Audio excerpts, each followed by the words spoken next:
முன் வெளியான தகவல் ரேஷன் அட்டைதாருக்கு முக்கியமான தகவல் வெளியாகியுள்ளது.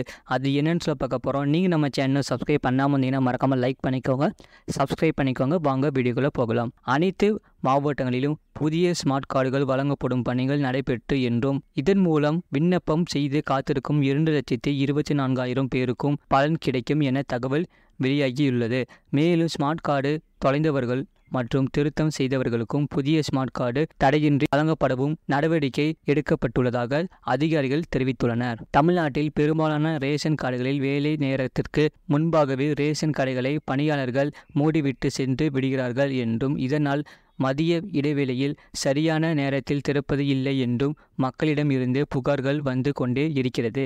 இதனால் ரேஷன் கடைகளுக்கு அதிரடி உத்தரவுகளை கூட்டுறவுத்துறை அமல்படுத்த உள்ளது. தற்போது ரேஷன் கடைகளில் சென்னை மற்றும் புறநகரில் காலை 8:30 மணி முதல் பகல் 12:30 மணி வரையும், பிற்பகல் 3 மணி முதல் இரவு 7 மணி வரையும் செயல்படுகிறது.